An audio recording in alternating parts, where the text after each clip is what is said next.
Hi guys, I just want to make a quick update video regarding the podcast. Starting next week, we're no longer going to be uploading the full episodes of our podcast to YouTube.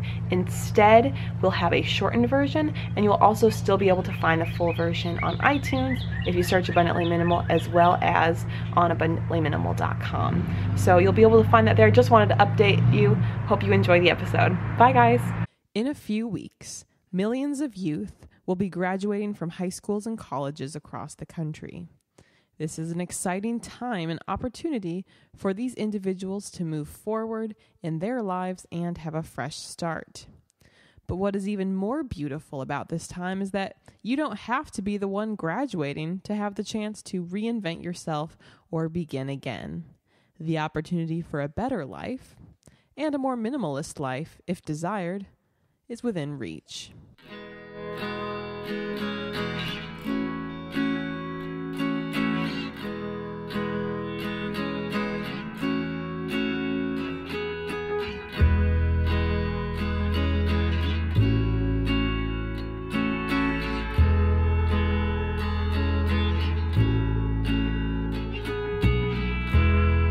That we'd like to welcome you to the Abundantly Minimal podcast. We are Jake and Sarah, and we are here to help you create abundance through intentional living. This is episode 8, and since graduation season is upon us, as Sarah has just mentioned, the title of this episode is Creatively Graduation and Moving Forward. And with this topic, hopefully this will be helpful for those who are graduating and about to move on, from, like I said, high school, college, etc. But this isn't exclusively for those people. The messages here, I think, can be applied to anyone. Jake and I have graduated college several years ago, but I still think what we'll talk about today kind of applies to us. And I'm guessing it's likely that you might share this. So as you listen, if you feel like this message is something that will resonate with someone in your own life who's graduating or even just looking for a fresh start, you could definitely share this with them. And you can find our podcast on abundantlyminimal.com as well as iTunes if you search Abundantly Minimal. So you want to get into this thing? Let's do it. I will say it is another midnight session. This time, though, not because it has to get uploaded the next day, but just because we're feeling good. We had some lasagna about 20 minutes ago, and a little bit of tea. Yeah, some tea. Well. So we know how to live. This is what happens after you graduate, folks who haven't graduated yet. It's awesome. I'm guessing there's most people who don't have lasagna at like 11:30 and then film a podcast. Yeah, we're weird. But anyway, getting into this topic here, first thing that I would advise, and I'm thinking, I guess, kind of about the people graduating specifically, but also just a good thing to be asking yourself, regardless of where you're at in your life, before you think about anything else, just like, where are you going? And I don't mean like, literally where you are going. I mean, we all have to be going literal places, like to the bathroom and whatnot. But what I mean is like... I love that that's the first thing you brought up. I mean, that's where I'm going before or after this is over. But just like where you're going as far as like life and the direction of your life and what you are doing with that life and what you are doing with your time. What is the current trajectory, so to speak? I think it's always good to just be asking yourself that, because too often, and I know this from personal experience because I've been doing this for the past, I'm going to say most of my life, is we too often, I think, do because we are told to do so, and without giving much thought as to why we are doing it. Now, in some particular cases and some particular lines of work, that's a good thing, to be just following what you're expected to do. But overall, especially if you're somebody who is unfulfilled or unhappy with where you're at, just taking a step back and looking at, okay, well, where is this current path that I'm on? And then figuring out why you're unhappy with this path and what you can do moving forward. Yeah, absolutely. I think the where you're going question is so important and really kind of connects back to thinking like what your purpose is or what you want your legacy to be. There could be a lot of pressure with that, but But I think as long as you acknowledge that you don't have to answer that right away, you can answer that throughout the course of your life. But if you want to have a life that has more meaning and purpose, you're going to want to try to think about that a little bit. Like, in what way will you leave your mark on the world? And actually, that one thing that I want to connect it to, we were watching recently a YouTube video by the Vlog Brothers. And if you haven't heard of them before, they're one of our favorite YouTube channels. Videos back and forth between John and Hank Green, who are brothers, They and are both awesome. Genius. I mean, they're just amazing at everything they do. But there was recently a video. Oh my gosh, can you stop dancing around? Sorry. It's 12 o'clock. This is your midnight dance? Mm-hmm. But anyway, I'm sorry. If you want to keep dancing, you can. No, I'll contain it to my happy feet. But anyway, so the Vlog Brothers recently uploaded a video, and it was basically like the world's largest ball of paint. And as soon as I saw that title, I was like, what? And I was visualizing about like how that works. And so I watched the video, and we watched the video together, and it was really interesting. Obviously, it was showing this something that started as a baseball that people painted on, and then it became this big site that everyone's kind of adding these layers to. But ultimately, John Green linked it back to the idea of our own existence. And there's a lot of layers on, this baseball of paint. And after a while, certain layers, they get completely covered up. But that doesn't mean that the layers don't matter or didn't help move things towards a certain direction. So even if what we end up doing ultimately doesn't stay visible or is known to that many people, I really liked the sense that, it does still matter. But it's also freeing, though, because it takes all the pressure off. I mean, if you're just going to have your evidence, your specific evidence of your existence erased over, then maybe it is in your best interest not to be so concerned with the mark you leave behind, so to speak. I think it's actually incredibly powerful, especially if you have that stress of, like, well, I need to do something great to be remembered. Because, I mean, the truth of the matter is that the vast majority of us are never going to be remembered beyond like a few people that were closest to us. Well, and the world is huge anywhere. There's amazing things going on in every corner of the globe, and we wouldn't have any idea or even be able to find out about that. Right. And something I guess I just want to point out with that is that 24-hour clock analogy for like the existence of like the universe? Well, I'm talking the universe, going beyond humans. Humans are not the center of everything. No. What I meant is like I've heard that kind of thing too, and like aren't humans like in the last minute or something? Like, yeah, technically I think some estimates would be like, depending on how you calculate it, like even less than a minute. And so if you really think about that, because we put so much like importance and stress, so much importance on like whether it's sometimes our own lives or the lives of other people that we aspire to be like. I mean, really just think about it. Like, as far as, human beings go, if we've only been around for like about a minute at most, less than a minute, like on a 24-hour clock, if we were to condense that whole history of the universe, I mean, that's nothing. We're like here for just a quick spurt of time, and that's it. So I think it just goes back to the idea of, if you're, we're here, you've got this life, finding a way to go ahead and enjoy it as much as you can and not focus on the arbitrary stuff that just doesn't, at the grand scheme of things, matter. One thing I'm thinking about here is like job title, and what you're doing, because that's the kind of the thing that, especially like since we're talking about graduation, there's always this concern about, well, I need to find a job, or I need to do this, or I need to find a way to make a paycheck and be able to pay for my apartment that I'm going to be living in now, or whatever the case may be. And obviously, I know circumstances are different from case to case. If possible, just always remember, though, that like what you are, as far as your job is concerned, that actually isn't who you are. Don't define yourself by that title, because, I mean, it only is what you are at the current moment. It doesn't necessarily dictate who you are going to be or what you're going to be in the future. I totally went on a random tangent with that, but well, no, that's sense. really good. It's easy for us to, when we're growing up, you know, there's the question of what do you want to be when you grow up? For me, I was kind of lucky because I had a lot of clarity from a younger age that I did want to be a teacher, and I'm here now teaching and I love it. But what I didn't know at the time is that you can be so much more than just one thing. And I mean, maybe I'm almost that to a fault. I swear, and Jake can attest to this, I have new ideas all the time for like different business ventures and different other things. Like I can't stop.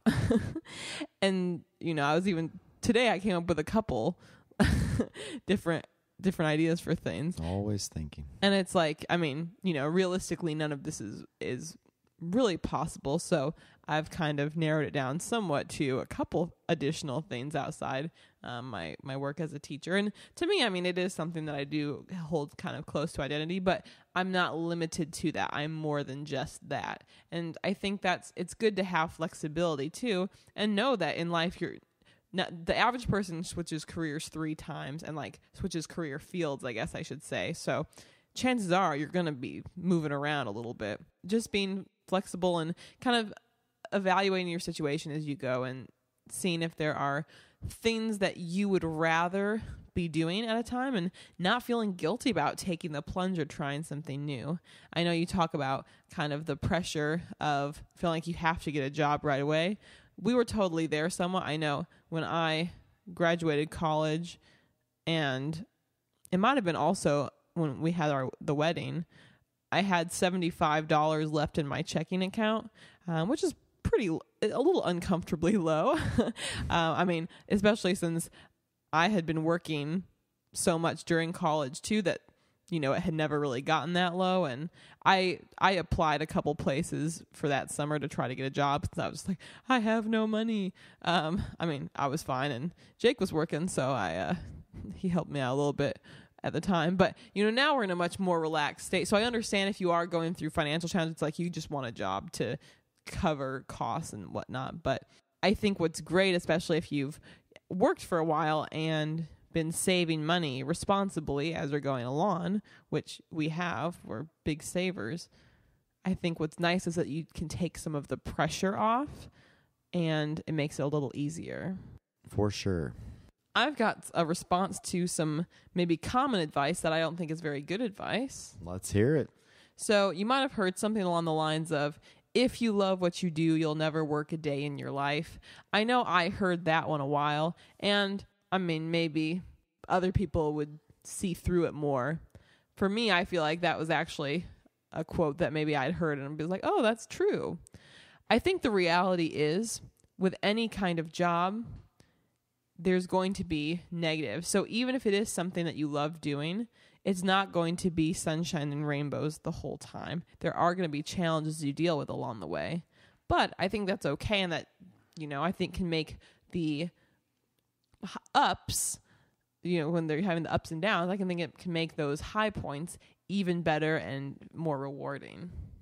Another piece of advice, and probably the best piece of advice, and kind of most cliche, I think, piece of advice, but it's important, that's why it's a cliche, is just enjoying your life and overall committing time to activities that actually like really bring you value. And I think that I know firsthand the opposite of doing this, where you focus so much of your time and your energy on your work and your job, and not saying like to not do that. I mean, I imagine there's certain folks with certain like professions that they're working that you have a healthy obsession with doing it as much as you can or achieving as much as you can.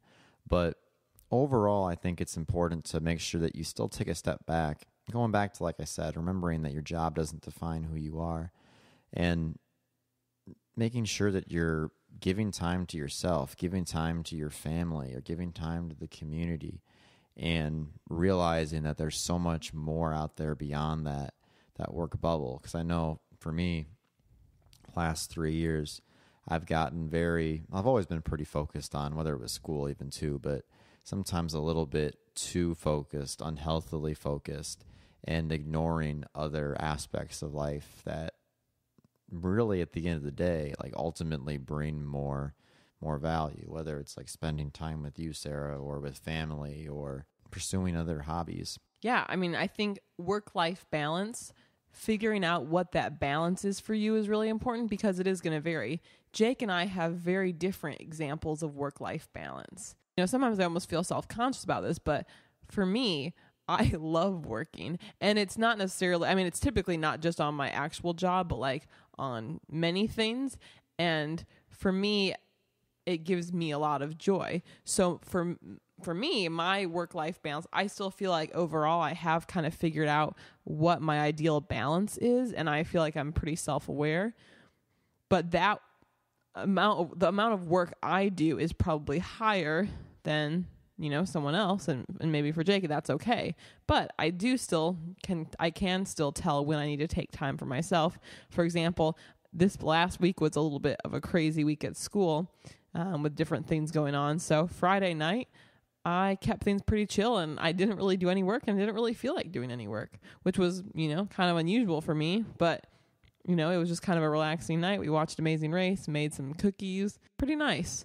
Today started and I was just kind of really ready and motivated to jump back in. So I think it just depends on the person.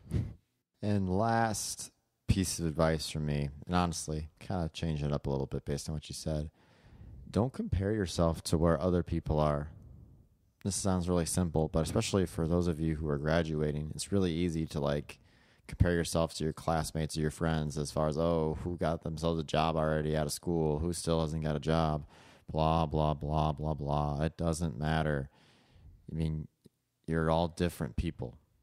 And it's just like the phrase, you can't compare apples to oranges. And that's just something that, again, coming from me, it's difficult sometimes to do. But knowing that while I have a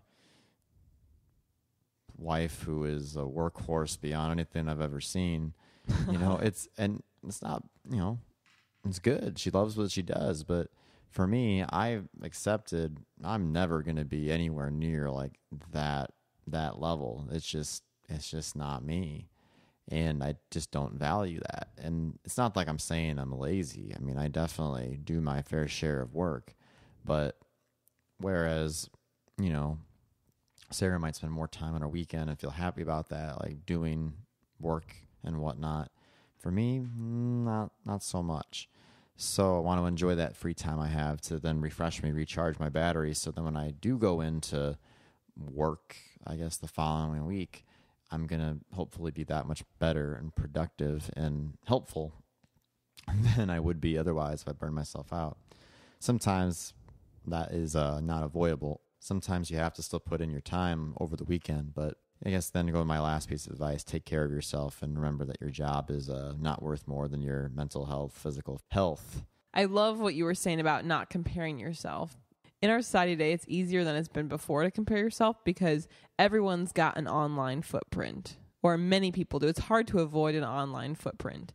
Many things get published about us, even that we might not have, you know, put up. Like, I'm always surprised. I mean, I guess I haven't done any 5Ks or anything recently, but if you search my previous name, like before I got married to you, even when I was was it middle school? I did a couple 5Ks when I was incredibly slow, and those times are all up, you know, when I was like 14 and stuff. So it's amazing everything that's up there and how it kind of follows you around. So you can kind of have a good sense of what everyone's doing, who you went to high school with, or your friends, random people on social media or the internet. And it's so easy to compare, especially when people tend to put their best foot forward online and their profile picture is a flattering angle and there are filters on Instagram. Like, people share the highlights typically. And it can be, and I find myself thinking this sometimes, I feel like I do a pretty good job not really comparing to myself, but it's easy to see what someone else has and say, oh, I want that. Or I'm unhappy now because I don't have that. Just trusting on yourself, on the path that you're on, and following that path and working really hard, that can give you a lot of fulfillment. And you can't assume what other people are going through Maybe it looks glamorous. Maybe it looks fun. Maybe it looks epic. But the truth is maybe it's not. And maybe that person is looking at your accounts or other people's, profiles and thinking, man, I wish I had that. Even though in our perspective, it seems insane that someone would want like what we have compared to what they have, So it's just all a matter of perspective. And it kind of goes back to the idea that another cliche, you're your own harshest critic. Whereas you might feel like your life is in pieces, not to quote that TV show. Somebody else is going to look at your life and say, oh, my life is in shambles, but your life looks great, just like Sarah said. So it really does go back to a matter of how you view things, how you look at them. And at the end of the day, in some ways or another, as human beings, no one's perfect. We're all, I don't mean this to sound like in a really negative way, but like we're all screwed up in some sort of way. Or like, that's just the way things are. It's okay. We all have our weaknesses, yeah, but we've all got our strengths that more than make up for that. And I do think it's important to always keep that in mind and don't lose sight of that.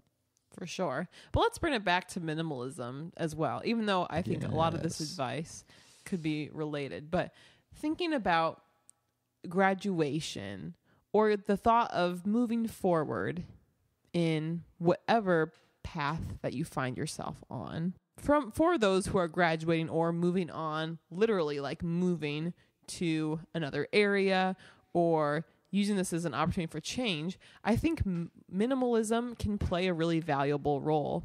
From a stuff perspective, when you're transitioning from one area to another, shifting jobs, shifting a lot of things, it can kind of be a really great fresh start.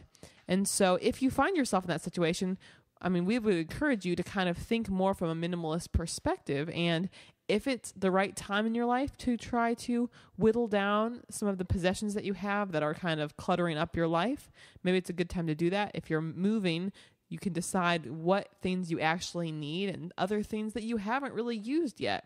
If you're doing something where it's typical you'd receive a lot of gifts, you're moving into an apartment, you're getting married, you are having a baby. Maybe you think differently about the registry and you don't think, what could I want? Like, let me put all these things on the registry. Maybe you think more about, well, what's actually needed? Maybe you're not taking in as many of these new items that will not necessarily bring as much value to you. It just depends on the person and the items. If you are looking for a fresh start just with who you are or the type of person you are or the choices you make, you don't need a fancy excuse or a holiday. You don't have to wait for a milestone in your life to make a change to be a better version of yourself. That change can start right now. Literally, if you want to just stop this podcast, right now and go off and make a choice that will get you in the right direction, that is phenomenal. My feelings are not hurt. Go ahead. But the beauty is that our lives can be changed. We make hundreds of choices each day that affect our well-being, that affect our jobs, our health. There are so many different decisions we're making. And, you have to have a complete dramatic overhaul and change everything instantly.